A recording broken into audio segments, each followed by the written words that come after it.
Emotions are the driving force when we make decisions. From what we'll eat that day to what we want to order off Amazon. It's what makes us buy products, watch movies, or play video games. There's always some kind of emotion attached to it, even if we haven't even played it yet. It's also a big reason on why battle passes have been adapted so many times over the past couple of years. Almost all of them are based on FOMO, the fear of missing out.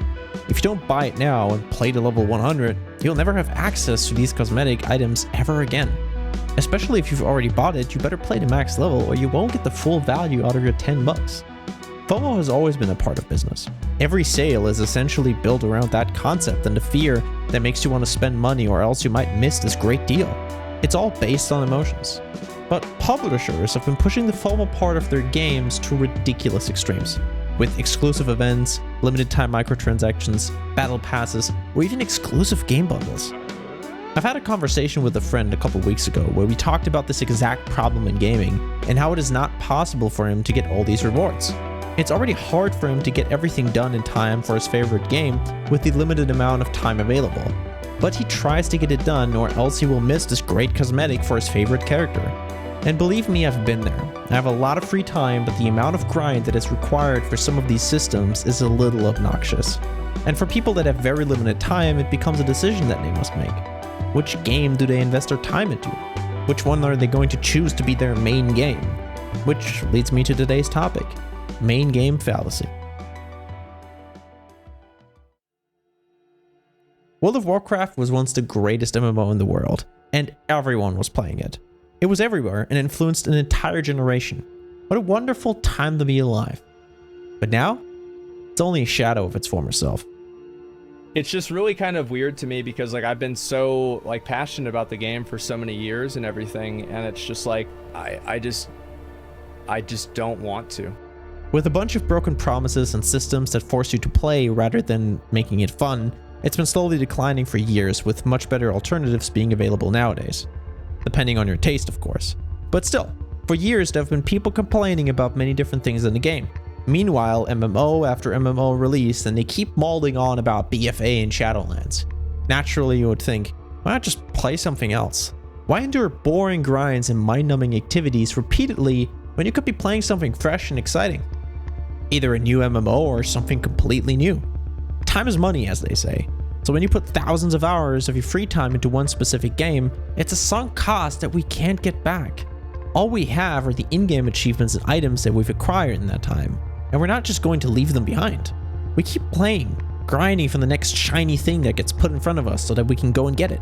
No matter how boring and unfun it might be, we can't leave, because if we do, won't all that time just be wasted?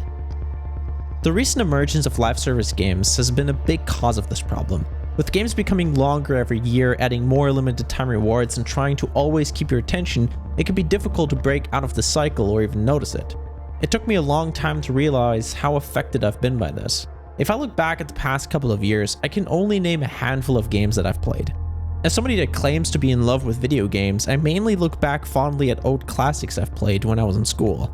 But most of my time was spent in just a couple of games, mainly Destiny 2. In general, there's nothing wrong with putting a lot of hours into just a couple of games. And there are examples like Payday 2, the Borderlands series, the Batman Arkham games, or even Minecraft that I've played for hundreds or even thousands of hours, and which I look back fondly on. But Destiny 2 didn't stack up the playtime because it was the most fun game. It was a vicious cycle of having achieved so much already and not wanting to quit because it was my main game after all. There's still this god roll of this random weapon which has a drop chance of 0.01%. Isn't that fun? Let's go get it. Spoiler alert, it wasn't. And I grew tired of the game until eventually I burnt out. It took way too long for me to realize that all these systems and my mindset of needing a main game were keeping me from having a fun gaming experience and enjoying myself more. Destiny 2 is not a bad game, I've just played it too much. We try to identify ourselves with certain games and genres, and it's just not the right way. We rid ourselves of so many experiences that we could have, but that we just don't, because we force ourselves to play games that aren't fun anymore. It all comes down to personal preference and enjoying your time. If you're currently stuck playing an MMO or any other live service game because you don't want to miss out or feel obligated to keep playing, even when you're not having fun, stop. Boot up an old classic from your childhood, or replay your favorite single-player game in your Steam library.